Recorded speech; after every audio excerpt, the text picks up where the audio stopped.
Bonsoir et bienvenue à Vive la photo, une série web où on parle de photographie et on apprend à devenir des meilleurs photographes. Ce soir, je réponds à vos questions, puis j'ai un esti de gros Kodak!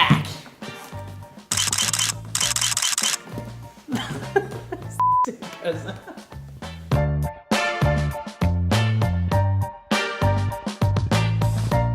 Ah, ça fait déjà une semaine qu'on s'est pas vu et j'ai décidé à chaque 4 capsules que j'allais faire, donc la 4e, la 8e et la 12e, de répondre à vos questions. Je me rends compte à travers les commentaires sur les capsules qui sont extrêmement positifs, je vous en remercie énormément. Je me rends compte que les gens ont beaucoup de questions et pour ça, j'ai décidé d'y répondre parce que des fois, ça arrive que je passe par-dessus des détails ou je développe pas assez les choses et si vous me posez des questions, ça va vraiment faire plaisir d'y répondre et ça peut aider à orienter vos connaissances ou votre apprentissage en photographie. Alors, on va commencer tout de suite à prendre vos questions. Appelez-moi en studio! C'est vrai, on n'est pas en direct? Ça marche pas? C'est une blague télévisuelle. Nous, on se comprend dans le milieu. Il n'y a pas un choc. OK, ça va faire les niaiseries. Première question nous vient de notre amie Kellyanne qui nous dit « Wow! Je viens de recommencer la photographie et depuis que je vois tes capsules, je suis seulement de plus en plus motivé. » Ça, c'est vraiment fantastique. Je suis très content d'être motivé à faire de la photographie. C'est exactement à ça que ça sert. Vive la photo. Voici des questions en rafale. Le meilleur moyen de pratiquer sa photographie? Demander à des amis, déambuler aimlessly dans les rues, etc. Je pense que le meilleur moyen de faire de la photographie dans la vie, pour commencer, c'est d'en faire. Tout simplement. Il n'y a pas de bon moyen de commencer. On se dit pas, ah ben si tu veux bien commencer, puis bien apprendre, commence à faire des photos de monde qui ont 5 pieds 8 et moins. Il n'y a aucune bonne façon de commencer, il n'y a aucune mauvaise façon, il faut juste le faire. Donc si jamais tu veux devenir meilleur en photo, fais plus de photos. Est-ce que prendre des cours de photographie, ça vaut la peine? Moi, je pense que prendre des cours de photographie, ça vaut vraiment beaucoup la peine. Des fois, ça peut juste faire accélérer notre apprentissage ou des fois, ça peut nous faire apprendre des choses qu'on pensait qu'on savait, mais qu'on savait tout croche. Chez Lozo, d'ailleurs, ils donnent des formations privées. Vous pouvez aller les voir, ils sont extraordinaires. Les gens qui font ça à longueur de journée. Ils pourraient vous expliquer aussi bien, sinon mieux que moi, ce que c'est la théorie, les lentilles, les caméras et un paquet d'autres affaires. Fait que allez les voir, gênez-vous pas. Prenez des cours de photo, honnêtement, ça peut certainement pas vous nuire. Kellyanne me pose une autre question. Là, premièrement, je trouve que tu exagères. La question se continue et ça dit « Tu suggères aux débutants de commencer par quel type de photo? » Je pense pas qu'il y ait de type de photo qui soit plus approprié à des débutants. Honnêtement, c'est sûr que d'aller photographier peut-être des Formule 1 ou des chevaux qui courent vraiment vite, c'est peut-être un peu plus complexe, mais honnêtement, de sortir, de prendre son appareil et de faire des photos va rester le meilleur moyen de faire des photos. Il n'y a pas de type en particulier qui est plus facile ou qui... Ben, c'est sûr que faire de la photo de planète, mettons, ça prend de l'équipement, là. Mais pour débuter, juste prendre son appareil puis aller shooter dehors, photographier des gens, des plantes, des plats, des pharaons. Shoot des pharaons. Fais ça. C'est le meilleur moyen de commencer. Tu shoot des pharaons. Faut que tu creuses. Les lentilles que tu suggères dès le début, à part celui qui vient dans le kit, en tenant compte que la personne a ramassé assez de cash pour se pogner une autre lentille. J'aimerais ça vous dire que si vous êtes débutant et que vous êtes à la recherche d'un appareil photo, n'investissez pas tout votre argent en pensant que de mettre plein d'argent va vous rendre meilleur plus rapidement. Il n'y a pas de truc, il n'y a pas d'école, il n'y a pas de cheat, il n'y a pas de façon. Tu sais, comme dans le contrat, au début, tu faisais un cheat, tu avais 100 vies après. Ça marche pas de même en photographie. Il faut prendre le temps de le faire, puis s'acheter une caméra, c'est quand même un gros move pour une personne qui débute. On sait pas si on va faire ça professionnellement, on sait pas si on va engendrer un revenu avec la caméra. Moi, je me dis, achetez-vous un kit déjà tout fait avec une lentille, un appareil, une courroie, un sac, une carte mémoire, des batteries supplémentaires. Ça donne rien d'investir un énorme montant au début. Achetez un appareil, faites des photos avec, puis ensuite de ça, quand vous allez être habitué, là, commencez à upgrader votre stock sans problème. Allons-y pour la deuxième question qui vient de Johanna Rainville. Johanna me demande: quel est le truc pour bien photographier un couple? Le paysage derrière est beau, on veut aussi le voir sur la photo. On cadre en haut des hanches, tête aux pieds, le couple au centre de la photo. Johanna, premier conseil que j'ai à te donner si tu veux photographier un couple, arrange-toi pour qu'ils soient ensemble en même temps la même journée parce qu'autrement après ça tu peux faire du Photoshop mais ça reste un peu cheap. Je pense qu'il n'y a pas de bon truc pour photographier un couple. Idéalement, on les voit au complet, puis tu me demandes si on cadre en haut des hanches ou de la tête aux pieds, ça c'est vraiment au choix du photographe. Ça va dépendre de la direction artistique qu'on va prendre pour le shooting du couple. Si on aime ça avoir le couple qui est très proche, démontrer l'amour, les câlins, les bisous, c'est sûr qu'on va se rapprocher, mais si on fait de la tête aux pieds, évidemment, peut-être qu'on va moins voir la complicité parce qu'on va être plus loin. Ça dépend vraiment de l'effet qu'on veut donner, mais il n'y a pas de bonne ou de mauvaise façon de photographier un couple en particulier. Ça reste du portrait en duo si on veut. Donc, moi personnellement, je préfère quand les portraits sont près du visage, quand on peut sentir un peu l'âme de la personne ou peut-être même l'odeur de ses cheveux. Quoique là, si jamais vous faites des photos qui ont des odeurs, appelez-moi parce que c'est quand même weird.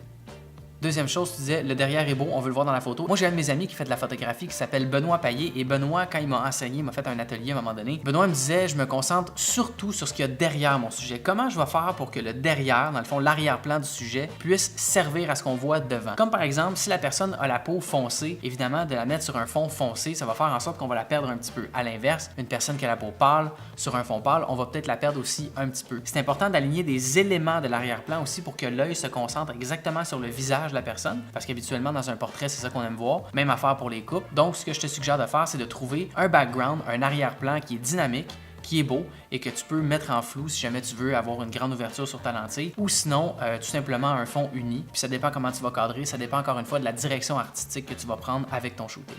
La troisième question me vient de Madame Do Sims. Je sais pas si c'est ton vrai nom, mais c'est quand même court et concis. C'est pratique, ça se range bien dans la poche, un nom comme ça.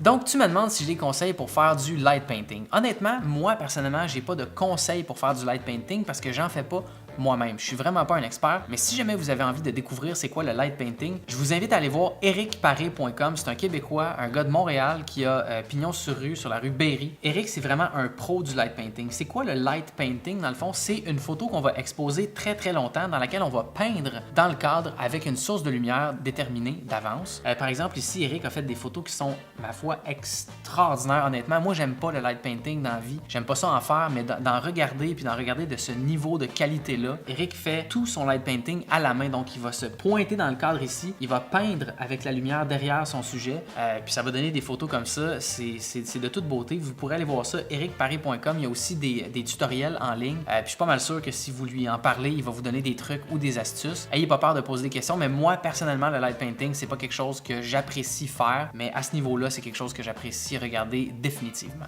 La quatrième question nous vient de notre ami Michel qui me demande quels sont les meilleurs trucs pour réussir des photos de coucher de soleil. Ça, c'est quand même une bonne question. C'est une question qui me revient souvent. Prendre une photo de coucher de soleil, c'est pas évident parce qu'on veut voir le soleil qui se couche, mais on veut aussi voir ce qu'il y a dans l'avant-plan.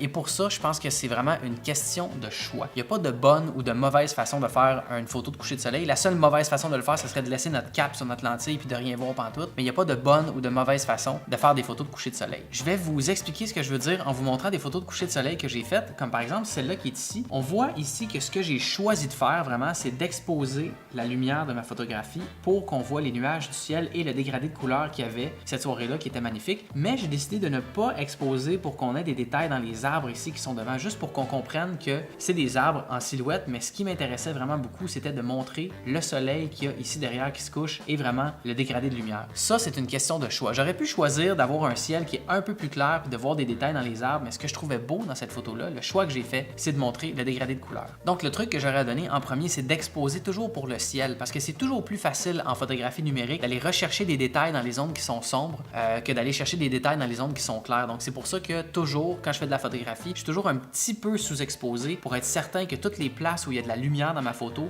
vont être bien captées.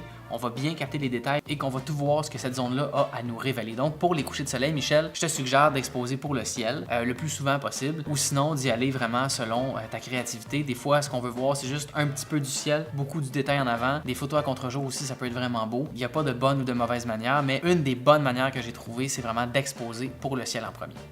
Cinquième et dernière question, ça nous vient de ma chum, Chantal O'Connor. Chantal O'Connor, qui est...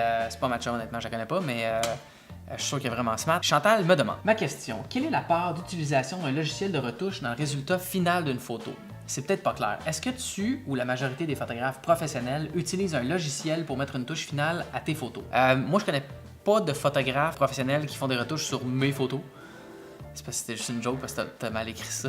Genre, au niveau de la lumière, de la netteté et ou du travail d'arrière-plan, question. Toujours, la plupart du temps, parfois ça dépend du but recherché par la photo ou presque jamais. C'était vraiment une très longue question, difficilement compréhensible, mais j'ai compris ce que tu voulais me demander et je trouve que c'est une excellente question. La première chose que je dois vous dire, c'est qu'on sous-estime énormément aujourd'hui en photo la qualité, la pertinence et l'importance du contenu photographique. Henri Cartier-Bresson, mon photographe préféré de tous les temps, mettait beaucoup l'emphase sur le contenu photographique, beaucoup plus que sur tout le reste. Donc la technique, les retouches, les films, les développements, les caméras, ces choses-là. Lui mettait vraiment beaucoup l'emphase sur ce qu'il appelait l'instant décisif qui donnait le contenu photographique. Je travaille un peu de cette manière-là. Ce qui est important pour moi, c'est le contenu photographique et la matière première. Si la matière première n'est pas belle, on a beau faire les retouches qu'on veut, ça ne donnera pas un beau résultat nécessairement. Moi, dans ma technique de photographie, je privilégie toujours des photos qui ont l'air réelles. Je retouche absolument rien sur une personne, je grossis pas des seins, je grossis pas des yeux, je rapetisse pas des bourrelets, je rapetisse pas des bras, il n'y a rien de ça que je fais et je condamne ça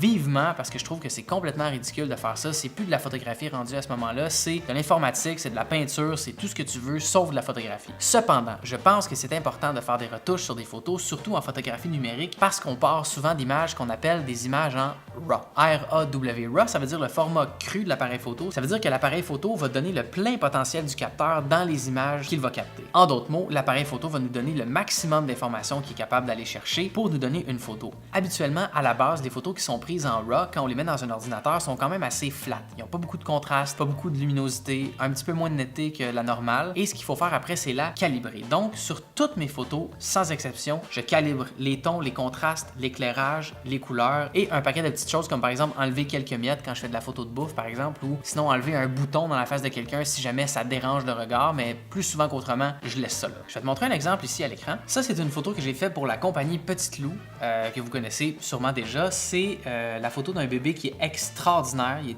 tellement mignon. Ça, c'est la photo que j'ai prise avant. Et ça, c'est la photo après les retouches. Comme tu peux voir, à la base, la photo, je trouve qu'elle est bien exposée, elle est bien prise, bien cadrée. Tout ce qu'il y a dans le cadre fonctionne et la seule chose que j'ai fait, c'est vraiment retoucher les tons, les contrastes et un petit peu les couleurs. Ce qui est important pour moi dans cette photo-là, surtout, c'est qu'étant donné que le bébé est un bébé haïtien, c'est important pour moi que le bébé garde la couleur de sa peau originale. Parce que les gens, les Haïtiens, les Asiatiques, les Arabes, les gens qui ont la peau, qui sont pas de la même couleur que la mienne, aiment ça quand on les prend en photo et que leur peau sort de la même couleur qu'on la voit dans la vraie vie. Et pour moi, c'est une forme de respect de faire ça. Donc la chose pour moi qui était importante, c'était vraiment de prendre une photo de ce bébé-là et de conserver la couleur originale de la peau. J'aurais pu mettre des filtres là-dessus, j'aurais pu faire un paquet d'affaires qui auraient dérangé un peu la couleur de la peau, mais je l'ai laissé telle quelle. La chose aussi que j'ai fait, si on repart de la photo originale et on revient à la photo retouchée, j'ai augmenté l'exposition un petit peu, les contrastes, j'ai rajouté un petit peu de vert dans les ombres et un petit peu de jaune aussi dans les ombres un peu plus claires et ça a donné cette photo-là. Parce que si on part du début, c'est quand même un peu flat. La photo est très belle parce que je l'ai bien pris, j'ai pris mon temps, je me suis appliqué, il y a une styliste qui a choisi les vêtements, il y a une styliste qui a choisi les trucs qu'il y a autour du bébé, tout ça, et moi après ça, j'ai composé mon éclairage, donc j'avais une matière première qui était très bonne qualité. Ensuite de ça, j'ai fait quelques ajustements et je suis arrivé au résultat final qu'on voit ici, mais honnêtement, j'ai pas travaillé ça pendant 3 heures de temps. Et là, j'entends déjà les puristes me dire « Oh que c'était le fun dans le temps de la pellicule parce qu'il y avait pas de retouche, on était tellement plus près de l'art !» Non, c'est ça, non, non. Je vais vous montrer un truc. Il y a beaucoup de gens qui pensent que dans le temps de la pellicule, les gens étaient extraordinairement 100 millions de fois meilleurs qu'aujourd'hui, qu'il y avait toujours des photos comme ça en faisant des photos. Henri Cartier-Bresson, pour vous donner une idée, faisait juste des photos avec sa caméra, il les développait même pas lui-même, il choisissait même pas les films, il s'occupait pas de ça du tout, il envoyait ça dans un laboratoire et les gens développaient les photos pour lui. Il est question dans cet article-là de Pablo Inirio, qui est le Master Printer, un maître imprimeur chez Magnum Photo. Magnum Photo qui est une agence de photographie qui a été fondée par 7 photographes, dont notamment Henri Cartier-Bresson et Robert Capa, pour ne nommer que ceux-là. Il est question dans cet article-là de ce qu'on a fait avec des photos prises avec des films, donc de la pellicule, et comment on peut retoucher ces photos-là pour leur donner un aspect plus éclatant, plus de contraste, plus de lumière, plus d'éclat, plus de ton. Il est question de ça ici. Regardez juste la photo de Mohamed Ali, comment ça a été pris et ensuite comment ça a été retouché.